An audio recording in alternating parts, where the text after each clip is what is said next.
ಕಾಂಗ್ರೆಸ್ನ ಮುಖಂಡ ಬಿಜಡ್ ಜಮೀರ್ ಅಹಮದ್ ಖಾನ್ ಅವರಿಗೆ ಡಿಸಿಎಂ ಸ್ಥಾನವನ್ನ ನೀಡಬೇಕು ಹಾಗೂ ಸಚಿವ ಸಂಪುಟಕ್ಕೆ ಸೇರಿಸಿಕೊಳ್ಳುವಂತೆ ಒತ್ತಾಯಿಸಿ ಅವರ ಅಭಿಮಾನಿಗಳು ಬಾಗಲಕೋಟೆ ಜಿಲ್ಲೆಯ ಜಮಖಂಡಿ ನಗರದ ದೇಸಾಯಿ ವೃತ್ತದಲ್ಲಿ ಪ್ರತಿಭಟನೆ ನಡೆಸಿ ಹೈಕಮಾಂಡ್ ಅನ್ನು ಆಗ್ರಹಿಸಿದರು.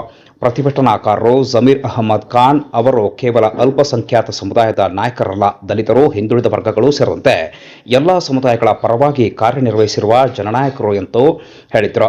ಈ ವೇಳೆ ಮಾತನಾಡಿದ ಮುಖಂಡ ರಾಜು ಮೇಲಿನಕೇರಿ, ಜಮೀರ್ ಅಹಮದ್ ಖಾನ್ ಅವರಿಗೆ ಸಚಿವ ಸ್ಥಾನ ನೀಡುವ ಮೂಲಕ ಅವರ ಸೇವೆಯನ್ನ ಗುರುತಿಸಬೇಕೆಂದು ಒತ್ತಾಯಿಸಿದರು. ಶ್ರೀಶೈಲ್ ದಳವಾಯಿ ಅವರು ಮಾತನಾಡಿ, ಕಾಂಗ್ರೆಸ್ ಪಕ್ಷದ ಸಂಘಟನೆ ಬಲಪಡಿಸುವಲ್ಲಿ ಹಾಗೂ ವಿವಿಧ ಚುನಾವಣೆಗಳಲ್ಲಿ ಪಕ್ಷದ ಗೆಲುವಿಗೆ ಜಮೀರ್ ಅಹಮದ್ ಖಾನ್ ಅವರ ಕೊಡುಗೆ ಮಹತ್ವದ್ದಾಗಿದೆ.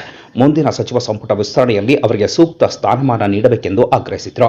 ಮೌಲಾನಾ ಮುಫ್ತಿ ಅವರು ಮಾತನಾಡಿ, ಜಮೀರ್ ಅಹಮದ್ ಖಾನ್ ಅವರ ಕೊಡುಗೆಗಳನ್ನು ಪರಿಗಣಿಸಿ ಸಚಿವ ಸಂಪುಟದಲ್ಲಿ ಸ್ಥಾನ ನೀಡುವ ಮೂಲಕ ಸಮುದಾಯದ ಭಾವನೆಗಳಿಗೆ ಗೌರವ ನೀಡಬೇಕೆಂದು ಒತ್ತಾಯಿಸಿದರು. ಇಲಾಹಿ ಕಂಗನೊಳ್ಳಿ, ಸಮೀರ್ ಕಂಗನೊಳ್ಳಿ, ಶ್ರೀಶೈಲ್ ಗುಂಡಿಗಿ, ಮಹೇಶ್ ಕೋಳಿ, ಪ್ರಕಾಶ್ ಕಣಬೂರ್, ಅಲ್ತಾಫ್ ಸಗರ್, ಡಾಕ್ಟರ್ ಮಕ್ಬೂಲ್ ಅಥನಿಕರ್, ದಾನೇಶ್ ಘಾಟ್ಗೆ ಹಾಗೂ ಮುಸ್ತಫಾ ಕರಜ್ಗಿ ಸೇರಿದಂತೆ ಹಲವರು ಪ್ರತಿಭಟನೆಯಲ್ಲಿ ಭಾಗಿಯಾಗಿ ಪ್ರತಿಭಟನೆಯ ಉದ್ದೇಶವನ್ನ ವಿಸ್ತರಿಸಿ ಮಾತನಾಡಿದರು.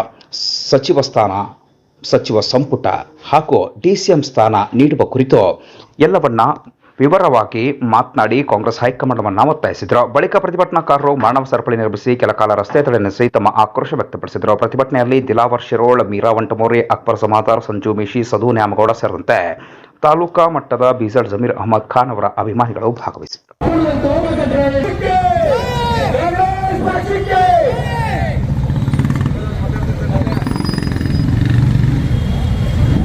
ಇಲ್ಲಿ ಪಕ್ಷದ ವಿರೋಧವಲ್ಲ.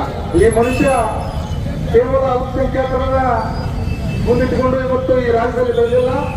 ದಲಿತ, ಹಿಂದುಳಿದ, ಅಲ್ಪಸಂಖ್ಯಾತರ ಎಲ್ಲ ಜನರಿಗೆ ನ್ಯಾಯ ಕೊಡುವಂತ ಒಂದು ವ್ಯವಸ್ಥೆಯಲ್ಲಿ ಇವತ್ತು ರಾಜ್ಯದಲ್ಲಿ ಬೆಳೆದಿದ್ದಾರೆ ಅನ್ನತಕ್ಕಂಥ ಮಾತನ್ನು ಕೂಡ ನಾವು ಹೇಳಬೇಕಾಗುತ್ತೆ. ಅವರು ಇಡೀ ಎಲ್ಲ ಸಮುದಾಯದ ಜನರನ್ನ ಮುಂದಿಟ್ಟುಕೊಂಡು ಅವರ ಅಭಿವೃದ್ಧಿಗೋಸ್ಕರ ಸತತವಾಗಿ ದುಡಿದಿರತಕ್ಕಂಥ ಕಾಂಗ್ರೆಸ್ ನಿಷ್ಠಾವಂತ ಕಾರ್ಯಕರ್ತರಂತೆ ನಾವು ಹೇಳ್ತಕ್ಕಂಥ ಯಾಕಂದ್ರೆ ಅಂತವರಿಗೆ ಅನ್ಯಾಯ ಆಗ್ತಾ ಇದೆ ಅಂತಂದ್ರೆ ನಾವು ಯಾರು ಸುಮ್ಮನೆ ಇರ್ಲಿಕ್ಕಾಗಲ್ಲ. ಯಾಕಂದ್ರೆ ನಮ್ಮದೇ ಪಕ್ಷ ಇರೋದ್ರಿಂದ ನಾವು ಸಿದ್ದರಾಮಯ್ಯ ಸಾಹೇಬರಾಗಲಿ ಅಥವಾ DK ಶಿವಕುಮಾರ್ ಆಗಲಿ ಅಥವಾ ನಮ್ಮ ರಾಜ್ಯದ ಅಧ್ಯಕ್ಷರಾಗಲಿ ನಾವು ಇವತ್ತು ಏನೋ ಒತ್ತಾಯ ಪೂರ್ವಕವಾಗಿ ನಾವು ಈಗ ಅವ್ರಿಗೆ ಏನೋ ನಮ್ಮ ಸಿದ್ದರಾಮಯ್ಯ ಸಾಹೇಬರ ಒಂದು ಏನು 7 ವರ್ಷದ ಅವಧಿಯಲ್ಲಿ 5-6 ಜನ ಕೆಲವು ಮಂತ್ರಿಗಳಿಗೆ ಇವತ್ತು ನೀವು ನ್ಯಾಯಯುತ ಕ್ಯಾಬಿನೆಟ್ ನಲ್ಲಿ ಕೊಟ್ಟು ಇವತ್ತು ಅವರಿಗೆ ಕಾಂಗ್ರೆಸ್ ಪಕ್ಷದಲ್ಲಿ ಇರುವಂತಹ ವ್ಯವಸ್ಥೆ ಮಾಡಬೇಕು. ಅದೇ ತರನಾಗಿ ಅವರ ಸ್ನೇಹಿತರಾಗಿರ್ತಕ್ಕಂಥ ದಲಿತ ಮುಖಂಡರಾಗಿರ್ತಕ್ಕಂಥ ನಮ್ಮ FC ಮಾದೇವಪ್ಪ ಅವರು ಕೂಡ ಇವತ್ತು FC ಮಾದೇವಪ್ಪ ಅವ್ರಿಗೂ ಕೂಡ ಬಹಳ ಅನ್ಯಾಯ ಆಗಿದೆ. ಇವತ್ತು ರಾಜ್ಯದಲ್ಲಿ ನಾಳೆ 11ನೇ ತಾರೀಕು ನಮ್ಮ ರಾಜ್ಯದ ಫ್ರೀಡಂ ಪಾರ್ಕ್ನಲ್ಲಿ ಇಡೀ ರಾಜ್ಯದ ಜನತೆ ಕೂಡಿ ಇವತ್ತು ಜಮೀರ್ ಮತ್ತು FC ಮಾದೇವಪ್ಪರನ್ನ ಸಂಪುಟದಲ್ಲಿ ಸೇರಿಸಿಕೊಳ್ಳಿಕ್ಕೆ ನಾಳಿಂದ ನಾವು ಇಡೀ ಬೆಂಗಳೂರಿಗೆ ಹೋಗಿ ರ್ಯಾಲಿ ಮಾಡ್ತಕ್ಕಂಥ ಒಂದು ಪ್ರಸಂಗ ಬಂದಿದೆ. ಆಗ್ತಕ್ಕಂಥ ಕೆಲಸನ ಅವ್ರು ಮಾಡಿಸಿದ್ದಾರೆ. ಯಾಕಂದ್ರೆ ಯಾರೋ ಒಂದ್ಸಲ ಗೆದ್ಕೊಂಡು ಮತ್ತೊಂದ್ಸಲ ವ್ಯಕ್ತಿ ಗೆದ್ದು ಬರಕ್ ತೊಂದರೆ ಆಗ್ತಿರುತ್ತೆ. ಜಮೀರ್ ಅಹಮದ್ ಖಾನ್ ಅವರು ಎಷ್ಟೊಂದು ಒಳ್ಳೆ ವ್ಯಕ್ತಿ ಅಂದ್ರೆ ಯಾರ ತೊಂದರೆ ಜೊತೆ ಅವ್ರ ಮನೆಗೆ ಹೋಗ್ತಾರಲ್ಲ, ಅವ್ರು ಎತ್ಕೊಳ್ತಕ್ಕಂಥ ಕೆಲಸ ಕಲಾಕಾರಿ ಆಗಿರ್ಬೋದು, ಮದುವೆ ಆಗಿರಬಾರದು, ಬಡ ಬಗರ್ನಾಗಿರಬಹುದು, ಯಾರಾಗಲಿ ಅವ್ರು ಎತ್ಕೊಳ್ತಕ್ಕಂಥ ಕೆಲಸ ಜಮೀರ್ ಅಹಮದ್ ಅವರದಾಗಿದೆ. ನಮ್ಮ ಸಮಾಜದ ಪ್ರಭಾವಿ ನಾಯಕರಾದಂತ ಬಿಜಡ್ ಜಮೀರ್ ಅಹಮದ್ ಖಾನ್ ಸಾಹೇಬರು ಅವರು ಮಾಡಿದಂತ ಕಾರ್ಯಗಳನ್ನು ನೋಡಿ ನಮ್ಮ ಸಮಾಜದ ಬೆಂಬಲಿಸುತ್ತಿದ್ದಾರೆ ಹಾಗೂ ಎಲ್ಲ ಸರ್ವ ಧರ್ಮದ ಜೊತೆಗೆ ಕೂಡಿ ಅವ್ರು ಕೆಲಸ ಮಾಡಿಕೊಂಡು ಎಲ್ಲರೂ ಒಂದು ವಿಶೇಷ ಇದೆ.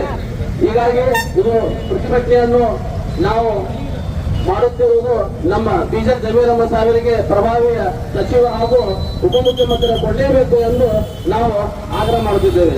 ಸರ್ಕಾರಿ ಉದ್ಯೋಗ ಮನುಷ್ಯ, ಬಡ್ರ ಬಗ್ಗೆ ಚಿಂತನೆ ಇದ್ದ ಮನುಷ್ಯ, ಅಂತ ಮನುಷ್ಯ ಸರ್ಕಾರ ಒಳಗೆ ಬಂದ್ರೆ ನಾವು ಬಡ್ರಿಗೆ ಕಣ್ಣು ಹರಿಸೋದು ಕೆಲಸ ಆಗ್ತೈತಿ. ಆಯ್ತು, ಮನೆ ಬರ್ಕೊಂಡು ಹೊರಗೆ ಕೊಟ್ರೆ ಏನು ಉಪಯೋಗ ಆಗಂಗಿಲ್ಲ.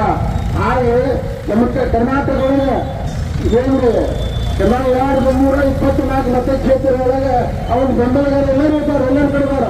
ಅಂತ ಒಂದು ಮನುಷ್ಯ ಕರ್ಕೊಂಡು ಕೇಸಿ ಮುಂದಿನ ದಿನಮಾನದೊಳಗೆ ಹುಡುಕಾಡ್ಕೊಟ್ಟು ಹೋಗುವಾಗ ಆಗ್ತಿರಂಗಿಲ್ಲ. ಈಗ ನಮ್ಮ ಹೈಕಮಾಂಡ್ ಪ್ರತಿನಿಧಿ ಕೇಸಿ ಶಾಂತ ಹುಟ್ಟಿದಿಂದ ಚಳಿ ಹುಟ್ಟಿದಿಂದ ಉಳಿಸ್ತೀವಿ ಎಲ್ಲರೂ ಕೊಡ್ತಾ ಇಷ್ಟು 2028 150 ಸೀಟ್ ತಗೊಂಡು ಬಂದತ್ತೆ.